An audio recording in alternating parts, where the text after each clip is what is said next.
Desires should also be viewed as persecution, as something that is foreign to you.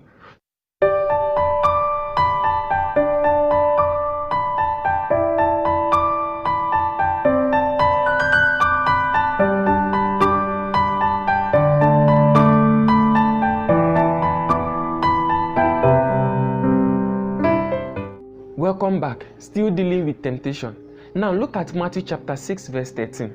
And lead us not into temptation, but deliver us from evil. For thine is the kingdom, and the power, and the glory, forever. Amen. Actually, how it is there is, you lead us not into temptation, because it is not God who leads us into temptation. So it's rather, you lead us not into temptation. This simply means that there is no temptation that comes from God. There is no single temptation that comes from God. Matthew 26:41 says, watch and pray that ye enter not into temptation. The spirit indeed is willing, but the flesh is weak. Here, he identifies that temptation comes from the flesh. Hebrews 4:15, for we have not an high priest which cannot be touched with the feeling of our infirmities, but was in all point tempted like as we are, yet without sin. Now, this is describing that Jesus was human too. At all points here means in the same way, in similar manner. You know, at all points here does not mean that Jesus was also tempted with the same thing we were tempted with. Like, you can't say that I'm tempted with homosexualism. That means Jesus was also tempted for that. That is not what it means here. At all points here means that also in like manner, it's the same word that was used in Hebrews chapter 7. Verse 15, and it is yet far more evident that after the similitude of Melchizedek, there ariseth another priest. Jesus wasn't Melchizedek, but there are similarities. And these similarities may not be in all ways, but there are certain similarities. That is what it means by at all points was tempted as we are. Jesus had experiences of temptation. It may not be the same temptation, but in similar manner he was also tempted. And we saw in the previous place when we read about the temptation of Jesus after he fasted for 40 days and 40 nights. Acts 20:19, serving the Lord with all humility of mind, and with many tears and temptation, which before me by the lying in wait of the Jews. This is persecution. There are temptation from desires. There are also temptation that comes from people around us. That is, there are temptation from external, that is persecution. And there is also temptation that is internal, that is our desires. Whether persecution or our desires, they carry the same significance. 1 Timothy 6:9, but they that will be rich fall into temptation and a snare, and into many foolish and hurtful lusts, which drown men in destruction and perdition. He brings out temptation, which is lust. So we have temptation as desires. We also have temptation as persecution. So in whatever form, they carry the same significance. Hebrews 3:8-9, harden not your hearts, as in the provocation in the day of temptation in the wilderness, when the fathers tempted me, proved me, and saw my works 40 years. He was quoting from the Old Testament, from the Psalms. What he calls temptation here is unbelief. He said is a sin. Look at verse 12. Take heed, brethren, lest there be in any of you an evil heart of unbelief in departing from the living God. He calls it evil heart of unbelief. Evil heart of unbelief. 1 Peter 1:6, wherein ye greatly rejoice, though now for a season, if need be, ye are in heaviness through manifold temptations. So you see many kinds of temptations.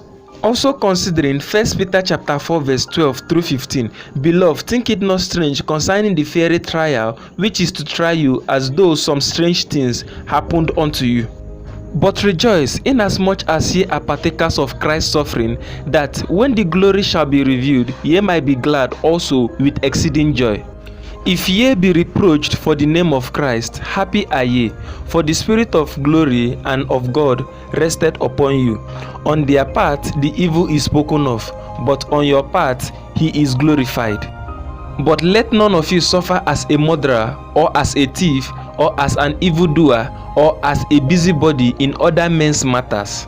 So seeing temptation as persecution and also seeing temptation as desires, both are meant to prove. 2 Peter 2:9, the Lord knoweth how to deliver the godly out of temptations, and to reserve the unjust unto the day of judgment to be punished. So desires should also be viewed as persecution, as something that is strange, as something that is foreign to you. So when you view it as something that is strange and foreign to you, it enables you to handle them because they are both meant to prove. So they should be viewed as something which is foreign and tries to oppose your real identity, your true person, your true personality. Hebrews 11:17, by faith Abraham, when he was tried, offered up Isaac, and he that had received the promises offered up his only begotten son. He brought Isaac to see what God would do in his son Jesus. We can say that temptation is the wrong kind of desires, and we can also say that persecution is the wrong kind of experience, but both of them are there to prove. Back to Matthew 6:13, and lead us not into temptation, which reads, you lead us not into temptation. God is not absent in the midst of temptation. You can see that in where we just read. God is not absent in the midst of temptation, but also he did not initiate the temptation.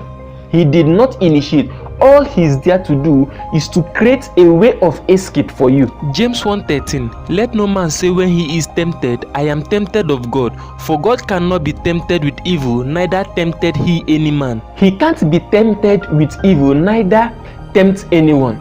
So this is just dealing with how you can overcome temptation and trials. So this is dealing with enduring tests and trials. Verse 14 says, but every man is tempted when he is drawn away of his own lust and enticed. Drawn here means that you are taken out of your own place. Temptation is to draw you out of your own place, to draw you off your own personality and identity. So you have to prove. Now, so when you are tempted, you say that temptation is drawn out of your own lust and enticed. Now in the Greek, the word lust and the word desires were used interchangeably.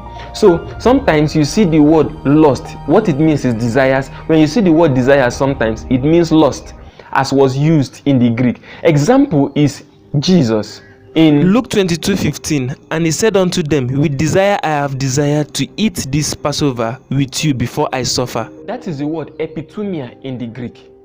It was used interchangeably, some as lust, some as desire. So when Jesus said that he desired to eat the Passover with you, it's the same word that was used there. So you can say he lost to eat the Passover with you. So it does not always mean negative. Sometimes it means a positive statement.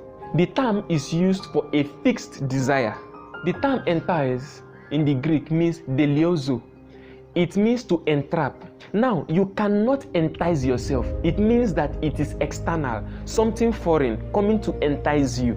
It was also used in 2 Peter chapter 2 verse 14 and 18, having eyes full of adultery, and that cannot cease from sin, beguiling unstable souls, and heart they have exercised with covetous practices caused children. For when they speak great swelling words of vanity, they allure through the lust of the flesh, through much wantonness, those that were clean escaped from them who lived in error. You can spot what is enticing you, or where the desires are coming from. So they are not totally strange, something that you say you cannot trace where it is coming from. You can spot or trace where it is coming from. Sinful desires are a product of fixed attention, focused attention. Just as we've seen, Jesus himself had temptation both from inside and outside.